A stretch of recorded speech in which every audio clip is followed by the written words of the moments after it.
Kasih Tuhan, kembali lagi kita akan belajar tentang firman Tuhan. Sebelum itu kita akan berdoa. Mari kita siapkan hati dan pikiran kita tundukkan kepala, kita sama-sama berdoa. Terpujilah namamu Tuhan, Allah yang baik, Allah yang kami kenal di dalam nama Tuhan Yesus Kristus. Kami bersyukur Tuhan buat kesempatan yang Tuhan beri. Biarlah kami semua dapat belajar firman-Mu, dan biarlah Roh Kudus menolong setiap kami untuk dapat mengerti firman Tuhan dengan baik. Bahkan biarlah firman Tuhan menjadi pedoman bagi setiap kami, mengubahkan setiap kami, bahkan memulihkan kehidupan kami. Kami serahkan pemberitaan firman Tuhan ini. Hamba-Mu bukan siapa-siapa, namun Roh Kudus-Mu yang bekerja. Hanya di dalam nama Tuhan Yesus kami berdoa. Haleluya. Amin. Puji nama Tuhan. Saya Niputu Dimarianti dengan NIM 12-12-102 bersukacita sebab masih diizinkan Tuhan untuk kita sama-sama belajar dalam mata kuliah komunikasi. Puji Tuhan. Kesempatan ini saya akan membawakan tema firman Tuhan, yaitu tentang ciri-ciri penolong yang sepadan. Kita akan segera baca teks pemberitaan firman Tuhan dalam Kejadian 2 ayat 18 sampai 23. Kejadian 2 ayat 18 sampai 23, begini firman Tuhan. Ayat 18, Tuhan Allah berfirman, tidak baik kalau manusia itu seorang diri saja. Aku akan menjadikan penolong baginya yang sepadan dengan dia. Ayat 19, lalu Tuhan Allah membentuk dari tanah segala binatang hutan dan segala burung di udara. Dibawanyalah semuanya kepada manusia itu untuk melihat bagaimana ia menamainya. Dan seperti nama yang diberikan manusia itu kepada tiap-tiap makhluk yang hidup, demikianlah nanti nama makhluk hidup itu. Ayat 20, manusia itu memberi nama kepada segala ternak, segala burung di udara, dan kepada segala binatang hutan, tetapi baginya sendiri ia tidak menjumpai penolong yang sepadan dengan dia. Ayat 21, lalu Tuhan Allah membuat manusia itu tidur nyenyak. Ketika ia tidur, Tuhan Allah mengambil salah satu rusuk daripadanya, lalu menutup tempat itu dengan daging, dan dari rusuk yang diambil Tuhan Allah dari manusia itu, dibangunnyalah seorang perempuan, lalu dibawanya kepada manusia itu. Lalu berkatalah manusia itu, inilah dia, tulang dari tulangku dan daging dari dagingku. Ia akan dinamai perempuan sebab diambil dari laki-laki. Amin. Puji nama Tuhan. Terkadang seseorang salah mengartikan kata sepadan. Ada yang memberikan arti sepadan yaitu sama. Ada juga yang berkata bahwa sepadan adalah seiman, satu agama, seperti itu. Ada yang berkata satu suku, kulit putih dengan kulit putih, kulit hitam dengan kulit hitam, sawo matang dengan sawo matang. Ada juga yang berpikir bahwa sepadan adalah sederajat dalam hal pendidikan, dalam hal sosial, dalam hal ekonomi. Namun hari ini kita akan belajar sesuai dengan firman Tuhan. Apa yang saya katakan tadi bukannya salah, tetapi kurang tepat. Kita akan belajar dari bahasa aslinya, yaitu bahasa Ibrani, agar kita mengerti dengan benar tentang arti atau makna dari kata penolong yang sepadan. Banyak orang yang saat ini masih bingung bagaimana cara kita mengerti, bagaimana cara kita mengetahui apa sih ciri-ciri dari penolong yang sepadan yang akan kita jadikan sebagai pasangan hidup kita. Sebab kita mengerti bahwa kita seseorang yang umat Kristiani menikah untuk satu kali, dan kita harus benar-benar memahami dan memilih secara tepat. Yang pertama, ciri-ciri penolong yang sepadan adalah manusia. Dalam ayatnya yang ke-18, Tuhan berfirman, tidak baik kalau manusia itu seorang diri saja. Aku akan menjadikan penolong baginya yang sepadan dengan dia. Kalimat tidak baik di sini adalah kalimat yang pertama diucapkan setelah kalimat-kalimat ayat di atasnya yang berkata seluruh ciptaannya adalah baik. bahkan teramat baik. Ternyata seorang manusia yang seorang diri, Tuhan bicara, itu adalah tidak baik. Kemudian dalam ayat yang ke-19, Tuhan membentuk dari tanah segala binatang dan juga burung. Dia bawa kepada Adam. Apa yang terjadi? Adam melihatnya dan memberikan nama. Namun ketika Adam melihat, tidak ada yang sepadan untuk dia. Dari sini kita bisa melihat bahwa hewan itu bukan pasangan yang sepadan. Ada beberapa orang yang berpikir bahwa apa yang kita cintai, apa yang kita sukai itu menjadi pasangan hidup kita. Contohnya banyak ya di luar negeri. Ada seseorang menikah dengan barang kesayangan, ada seseorang yang menikah dengan hewan, ada juga seseorang yang kalau di tanah Jawa ini ya, ada yang menikah dengan jin katanya. Namun di sini kita tahu bahwa ternyata hal-hal seperti itu, seperti hewan dan sebagainya adalah tidak sepadan untuk seorang Adam. Lalu siapa yang sepadan? Ayat yang ke-20. Tetapi baginya sendiri ia tidak menjumpai penolong yang sepadan. Lalu ayat 21, Tuhan Allah membuat manusia itu tidur nyenyak. Ketika ia tidur, Tuhan mengambil salah satu dari rusuk daripadanya, lalu menutup tempat itu dengan daging. Allah adalah Allah yang peduli. Dia mengerti apa yang diinginkan, apa yang dibutuhkan oleh seorang Adam. Oleh sebab itu, Allah melihat dan Allah mengambil inisiatif untuk memberikan pasangan yang sepadan, yaitu dari bagian diri seorang Adam.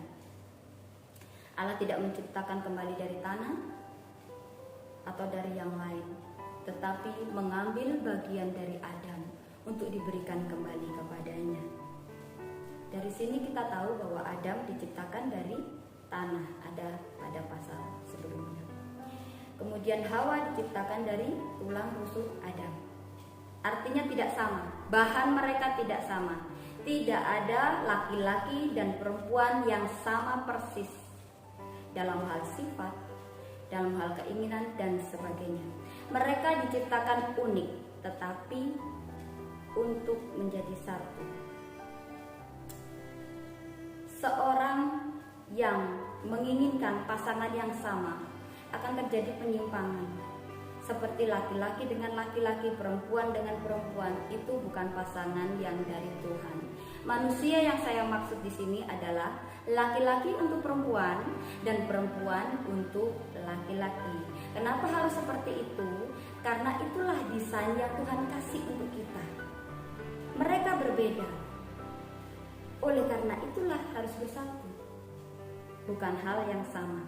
Jadi, ciri yang pertama, pasangan yang sepadan adalah manusia yang berbeda jenis, laki-laki untuk perempuan dan perempuan untuk laki-laki. Yang kedua, siapakah pasangan yang sepadan? Adalah pasangan pemberian Tuhan. Kita baca pada ayatnya yang ke-22. Dan dari rusuk yang diambil Tuhan Allah dari manusia itu, dibangunnyalah seorang perempuan, lalu dibawanya kepada manusia itu. Tuhan sendiri yang membawa Hawa kepada Adam. Kita dapat mengerti bahwa setiap manusia memang punya keinginan. Saya punya kriteria, Bu. Saya ingin suami yang seperti ini. Saya ingin istri yang seperti ini. Boleh saja orang punya kriteria, tetapi jika Anda ingin sepadan dengan firman Tuhan yang Tuhan berikan, yang benar-benar dari Tuhan, adalah pasangan yang Tuhan beri. Apa yang Anda tidak miliki, apa yang jadi kekurangan Anda, akan Tuhan beri seseorang yang memiliki kelebihan itu. Kita tidak bisa bertindak semau kita. Kenapa? Karena manusia bisa salah pilih. Kita manusia biasa. Tetapi Tuhan kita adalah Tuhan yang luar biasa. Dialah yang menciptakan kita, maka Dia tahu yang terbaik untuk kita. Bagaimana kita bisa mengetahui kalau itu kehendak Tuhan? Ya tentu saja sesuai dengan firman Tuhan. Kita akan bahas selanjutnya. Yang ketiga, pasangan yang sepadan yang dari Tuhan itu pasti mampu menjadi penolong agar hidup kita menjadi baik. Kita lihat dalam ayat yang ke-18. Tuhan berkata, tidak baik kalau manusia itu seorang diri saja. Kita bisa artikan bahwa ketika seseorang sendiri, artinya tidak baik. Tetapi ketika Tuhan memberikan penolong bagi kehidupannya dia tidak lagi sendiri. Mereka bersama. Dari yang tidak baik, Tuhan buat menjadi baik. Sebab Tuhan Allah selalu menciptakan hal-hal yang baik. Oleh sebab itu pasangan yang dari Tuhan akan membawa kebaikan bagi kehidupan seseorang. Ketika kita berkenalan atau berproses dalam mengenali seseorang untuk menjadi pasangan hidup kita, satu hal yang perlu kita pikirkan, satu hal yang perlu kita jeli. Tuhan akan memberikan pasangan yang menjadikan kita menjadi baik, bukan tidak baik. Ketika seseorang berpasangan dengan orang lain, kemudian hidupnya menjadi tidak baik, menjadi buruk, dulunya berkelimpahan jadi kekurangan, dulunya orangnya baik hati, menjadi orang pemarah dan sebagainya, perlu dicek ulang. Mungkin dia bukan pasangan yang sepadan untuk Anda. Baik, kita lanjut. Pasangan yang sepadan, ciri yang keempat adalah pasangan yang sesuai dan pas.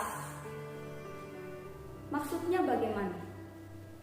Dalam bahasa aslinya, sepadan adalah posisi yang sama dan penolong adalah helper. Ketika helper dan posisi yang sama dalam bahasa asli, ezer kenedo memberikan arti yang baru, yaitu pasangan yang sesuai atau pasangan yang pas. Satu orang untuk satu. Ada beberapa orang berpikir bahwa kenapa sih pasangan saya tidak seperti si A, si B, seperti pasangan mereka? Kenapa sih banyak sekali perbedaan?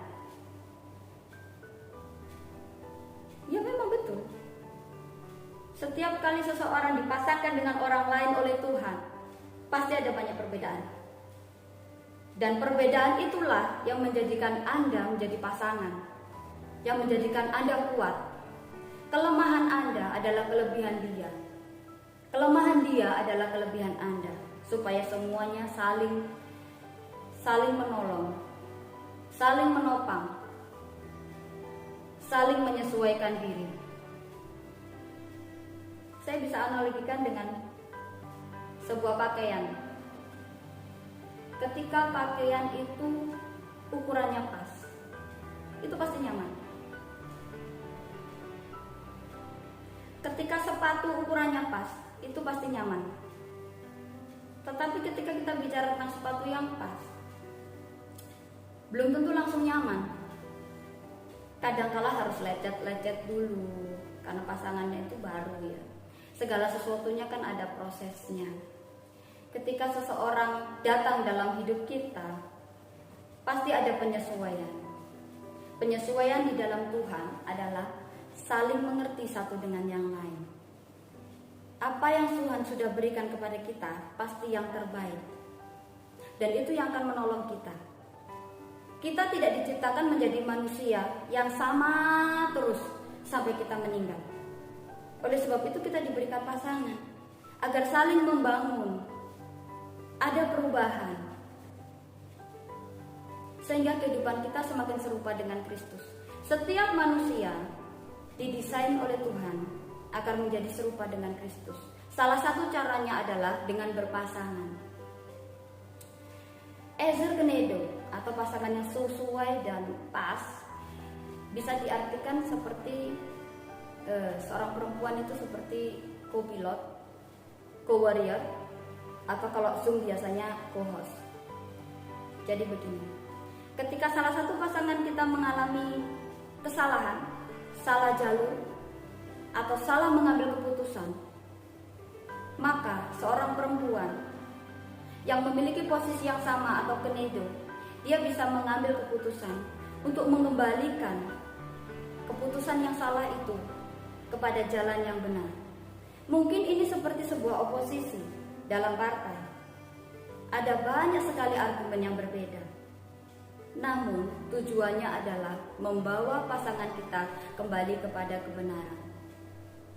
Oleh sebab itu, milikilah pasangannya dari Tuhan dengan prinsip yang sama, yaitu firman Tuhan. Sehingga apapun yang terjadi, ketika ada pembelokan, ketika ada sesuatu yang salah, semuanya akan berdasarkan firman Tuhan dan akan kembali ke jalan yang benar. Yang kelima, pasangan yang sepadan adalah mampu melengkapi.